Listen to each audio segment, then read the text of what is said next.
Bismillahirrahmanirrahim. Assalamualaikum warahmatullahi wabarakatuh. Innal hamdalillah wassalatu wassalamu ala Rasulillah wa ala alihi wa sahbihi wa mawalah. La haula wala quwwata illa billah.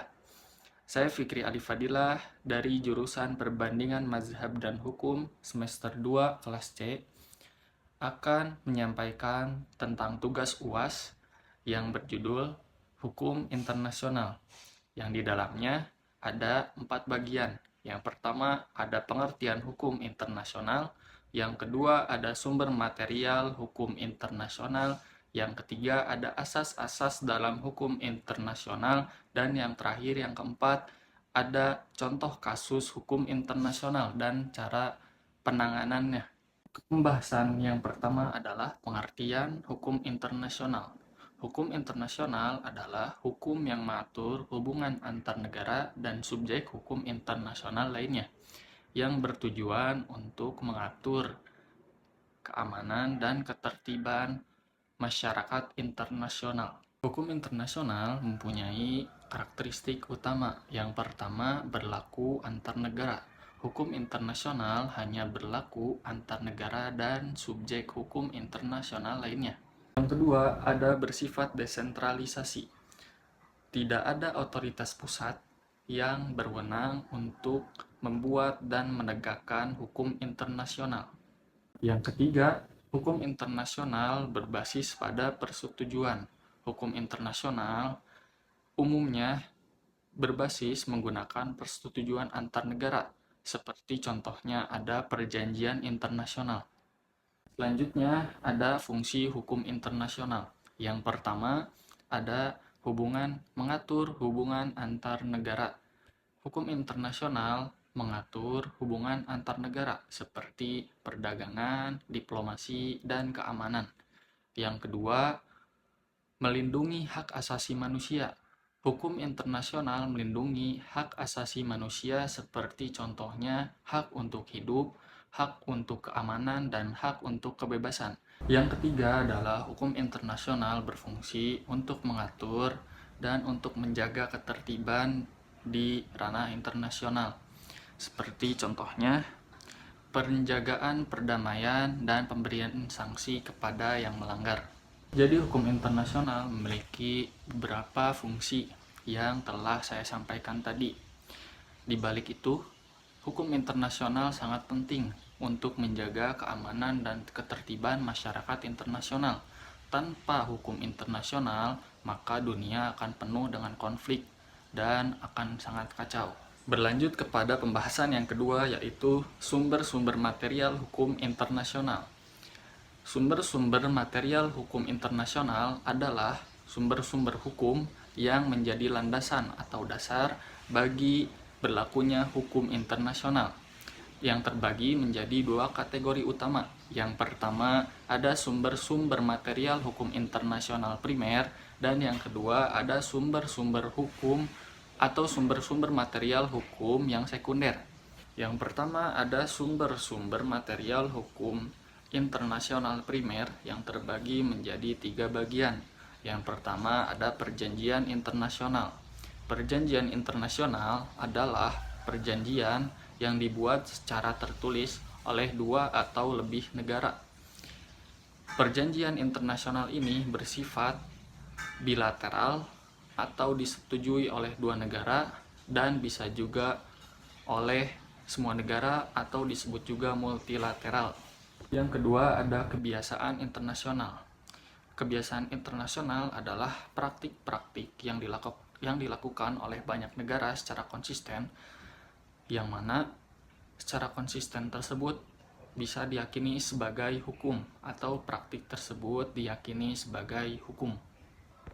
Yang ketiga ada prinsip-prinsip hukum umum, merupakan prinsip hukum yang bersifat universal atau diakui oleh semua negara. Yang kedua ada sumber-sumber material hukum internasional sekunder. Ada 3 juga. Yang pertama ada jurisprudensi, yaitu merupakan hasil-hasil putusan mahkamah internasional yang menjadi acuan untuk nantinya dijadikan sebagai hukum di masa yang akan datang. Yang kedua ada doktrin, merupakan pendapat para ahli hukum internasional yang dapat memberikan interpretasi kepada hukum internasional. Dan yang ketiga ada traktat, yaitu dokumen-dokumen yang berisi perjanjian internasional. Jadi sumber-sumber material hukum internasional ini saling terkait satu sama lain. Perjanjian internasional dapat mengkodifikasikan kebiasaan internasional, dan kebiasaan internasional dapat menjadi sumber dasar hukum bagi perjanjian internasional yang baru.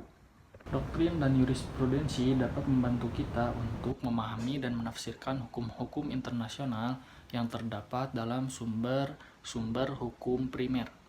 Dengan demikian, maka sumber material hukum internasional ini sangat penting untuk kita pahami bersama dan kita pelajari bersama. Yang ketiga, ada asas-asas dalam hukum internasional.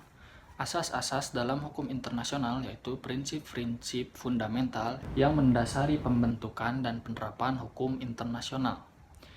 Asas-asas dalam hukum internasional ini bertujuan untuk memastikan bahwa hukum internasional dapat dilaksanakan secara adil dan konsisten.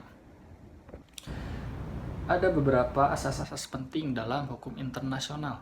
Yang pertama, ada asas-asas kesetaraan negara, yang artinya semua negara memiliki hak dan kewajiban yang sama dalam setiap kepentingannya yang berlaku di hukum internasional. Yang kedua, ada asas kedaulatan negara, yang artinya setiap negara memiliki hak kebebasan untuk menentukan nasibnya sendiri tanpa campur aduk dari negara yang lain. Dan yang terakhir, ada asas non-intervensi, yaitu semua negara tidak berhak untuk mencampuri urusan internal negaranya masing-masing. Dan selanjutnya yang terakhir yaitu yang keempat, contoh kasus dalam hukum internasional. Contoh yang pertama yaitu perdagangan dunia atau disebut juga WTO. WTO dibangun atas dasar untuk menyelesaikan konflik atau permasalahan dalam perdagangan di dunia. Dan WTO hadir sebagai penengah dan penyelesai masalahnya. Dalam pelaksanaannya, WTO berhasil dalam menyelesaikan sengketa, yaitu contohnya dalam kasus Amerika Serikat dan Cina terkait masalah importir. WTO merupakan contoh bagaimana hukum internasional dapat digunakan untuk mempromosikan perdagangan bebas dan adil antar negara. Dan contoh yang kedua, genosida yang terjadi di Rwanda. Dalam kasus genosida di Rwanda ini mengakibatkan korban jiwa sekitar 800.000 kematian kurang lebihnya, dan terjadi pada tahun 1994. Dalam penyelesaiannya, Mahkamah Internasional dalam pidana ini membentuk suatu divisi untuk mengadili para pelaku genosida. Kasus genosida di Rwanda ini menunjukkan bahwa hukum internasional dapat digunakan untuk menuntut dan mengadili para pelaku genosida, terutama dalam hal kemanusiaan. Mahkamah Pidana Internasional untuk Rwanda atau disebut ICTR memainkan peran penting dalam mengadili dan menegakkan keadilan bagi para pelaku genosida dan agar tidak terjadi di kemudian harinya. Memahami contoh-contoh implementasi hukum internasional dapat membantu kita untuk memahami bagaimana hukum internasional ini bekerja dalam praktiknya dan bagaimana hukum internasional dapat membantu dalam menyelesaikan berbagai masalah global. Demikian yang dapat saya sampaikan. Terima kasih kepada Pak dosen pengampu mata kuliah Pengantar Hukum Indonesia, Bapak Abdul Mufti Al-Basyari MH, selaku dosen yang telah membimbing saya dan teman-teman sehingga bisa memahami konsep pengantar hukum Indonesia. Wabillahi taufiq wal hidayah. Wassalamualaikum warahmatullahi wabarakatuh.